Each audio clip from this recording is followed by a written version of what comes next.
Welcome to the first episode in the new season of Barrington Sports Monday Night Hockey. After a summer of international performances from the Rio Olympics, where we were privileged to be close to the GB women winning gold, it's back to the cut and thrust of the English domestic leagues, and we'll be bringing you all the best of the action from both the men's and women's Premier divisions. On this week's show we have a double header in Kent as Holcombe entertain the men and women's sides from Surbiton, as well as a classic rivalry in the shape of East Grinstead against Reading. Last season's champions and runaway league winners Surbiton travelled to Holcombe, looking to continue their unbeaten run that stretches over 2 seasons. Both sides went into the match without their host of Olympic heroes, but keen to put out a statement of intent to the rest of the league. Let's join our match commentator Charlie Brougham. Surbiton looking to play it out of the back, and some good pressure coming on, and it's been won back by Watton into Bobs, and the two new signings combining well to get the shot on target. First Watton looks up and finds the South African Bobs, who almost makes an instant impact but sends it over the bar. Ball in from Atkinson. Change at the top of the circle. Oh, that's very close. Hannah Martin almost marking her first start for Surbiton with a goal. The deflection, but Mears just getting enough on it.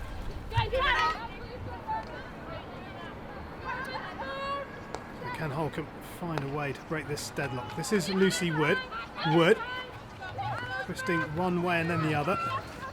This is Bobs. And the Bobs' ball in is turned in by Rebecca Titmus. Titmus gets Holcombe's opening goal. They lost 3 matches against Surbiton last season, Holcombe, without scoring, but they've taken the lead here. The ball in from Bobs, and Titmus beating Walker and the defender to turn it in.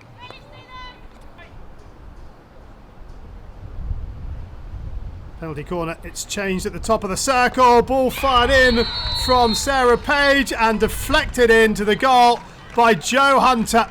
And Surbiton are back on level terms. The ball comes in, it's a switch at the top of the circle. Fired in and deflected in by Jo Hunter. First penalty corner of the match for Holcombe, fired in by Watton, and Bobs, good save by Walker with the right foot. Bobs whipping it to Walker's right, but it's a solid save. Penalty corner for Surbiton, and this time it's a straight strike from Collins, and it takes a deflection off the number 1 runner. Erin Hunter, running one, deflects it past her goalkeeper, Aurora Mears. Nothing that Mears can do about this. Just one of those things for Holcombe, and now they find themselves behind. Lavagnini gets dispossessed, and here's another good opportunity here for Surbiton. This is Page. And not for the first time, a ball across the circle isn't converted. This time it's Addison sliding in. He can't find the touch. Aerial ball towards Beanie. And Emily Beanie gets herself into the danger zone. Beanie, can she find the cross? No, she can't. Dispossessed by McLean and brought away by Atkinson. Atkinson, no, has lost possession. Here is Woods. Woods, no, it's fallen to Watton. Now Watton gets the shot away, and Walker just about makes the save before the clearance is completed. But as Woods plays it in towards the top of the circle, Ellie Watton, snapshot, and Walker almost sees the ball creep under her right foot. So a second penalty corner of the match for Holcombe. And it is the last chance saloon for them to get something from this match. Final whistle has gone. So this is the last play. Watton will inject everybody around the circle. Here it comes now, aimed towards Woods, who gets the touch. Saved by Walker, but turned in by Emma Trunks. And the skipper has rescued a point for the home side. What a result for Holcombe. They only came into this match with 13 outfield players. Woods with the initial touch. Walker makes half a save, but it falls kindly for the Holcombe skipper, who makes no mistake. Final score here, Holcombe 2, Surbiton 2. Elsewhere in the Women's Premier Division, the University of Birmingham raced into a 3-goal lead inside 15 minutes, before Tara Melvin pulled one back for Bowden Hightown on the stroke of half-time.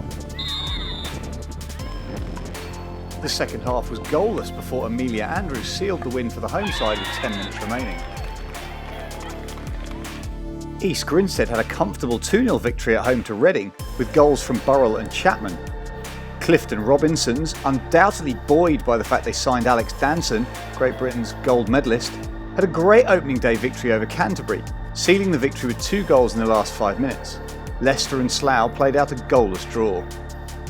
All this leaves the University of Birmingham on top of the pile, with Clifton Robinsons and East Grinstead the other 2 sides to gain maximum points. In the Men's Premier League, our first match saw 2 sides who lost at the semi-final stage in last season's playoffs. Surbiton have undergone a massive restructuring of their squad, including bringing in Mark Pern as head coach. Holcombe have also had a number of personnel changes and will be without both Jackson and Middleton for this match.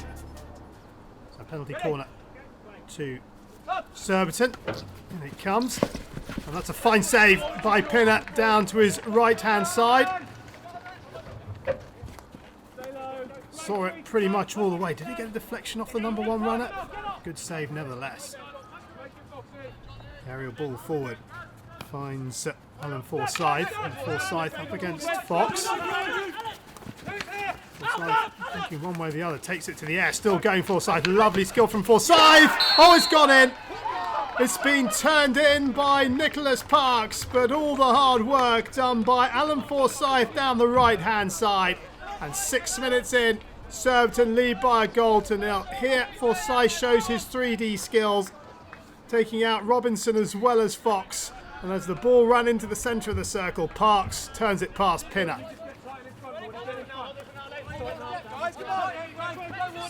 Again on the attack, and they make something count for their advantage, and Drayton Chana can't keep his shot down. Well found, his first time shot on the spin just over the bar.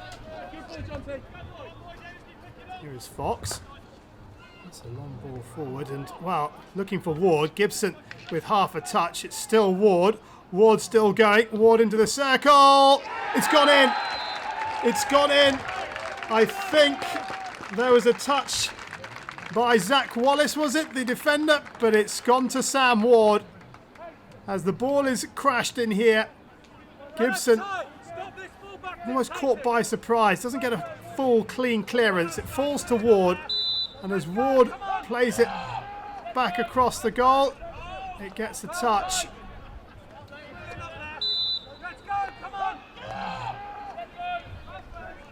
So Surbiton just conceded. Can they hit back? Playing straight through the middle of the park and finding a ball up, and here's an opportunity. Good save from Pinner again, from Forsyth, but Holcombe almost caught napping right from the restart. The ball forward, Fox can't get it. Here's Forsyth, has a little look up, decides to take it on, and that second of decision gave Pinner the opportunity to make the save.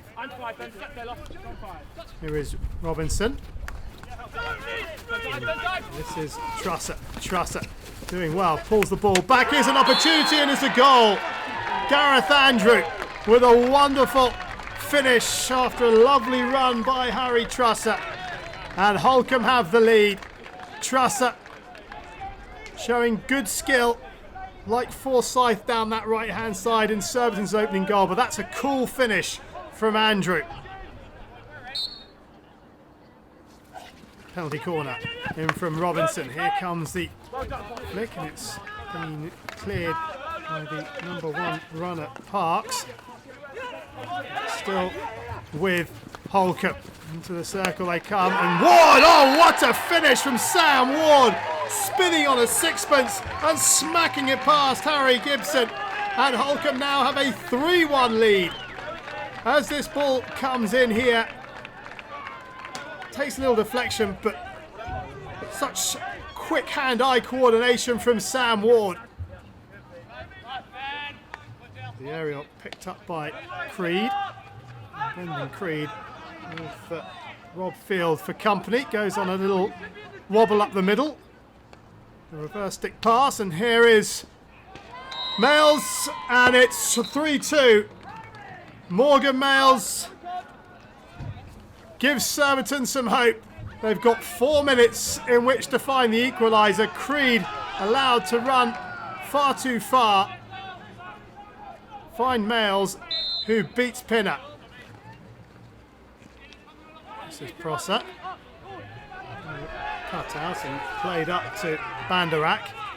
Banderak, will he try and run the clock down, or will he go for goal? Banderak, well, he's going to go for goal here. Banderak playing it forward, and sprawling under the challenge is Alistair Bray, but it doesn't matter because that's the final whistle, and Holcombe have a 3-2 victory over Surbiton. A really entertaining game, but it is the home side that take the victory. Our final match highlights come from East Grinstead as Reading are the visitors. East Grinstead would look to new signing Nick Catlin as they look to improve upon a disappointing season last year. Before the match there was a minute's silence held for Ravi Gowrie, who sadly passed away earlier in the week. Ravi was a big part of the hockey family, and you'll all no doubt have seen his work through his photos for both Reading and England.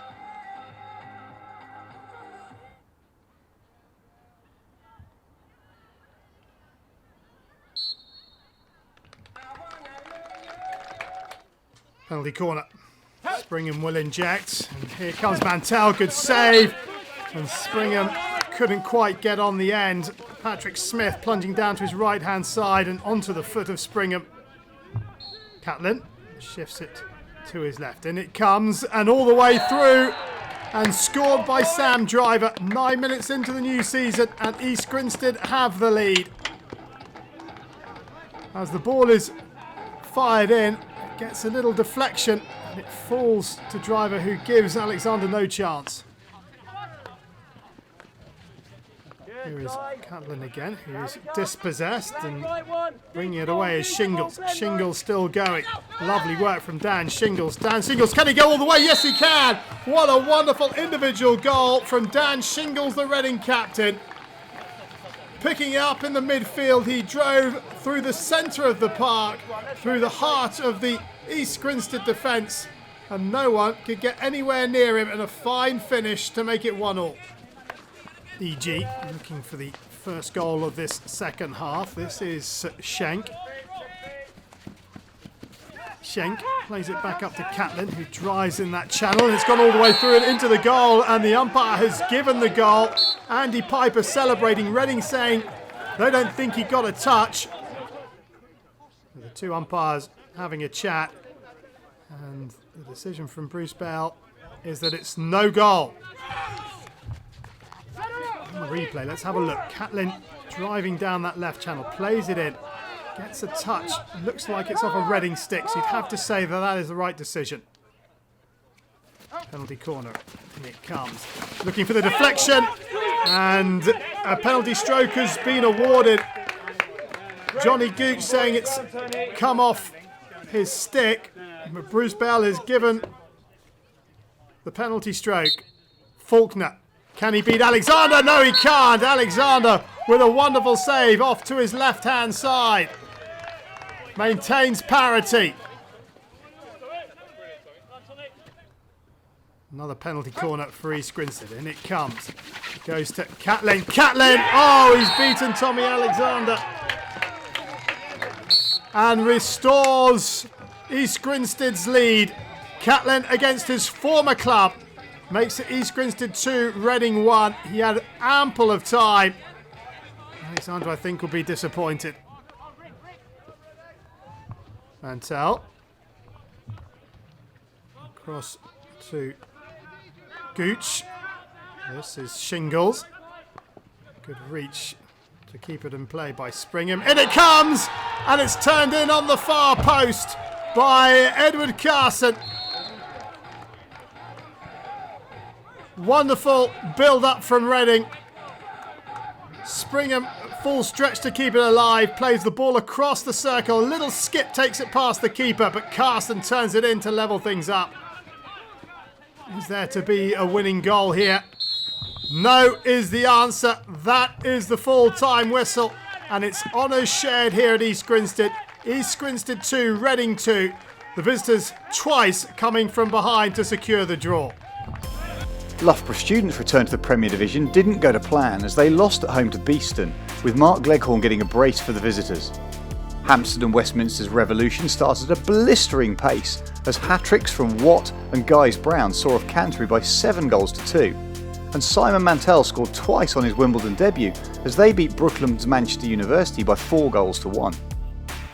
So, all this means that Hampstead and Westminster are the early frontrunners ahead of Wimbledon, Beeston and Holcombe on goal difference.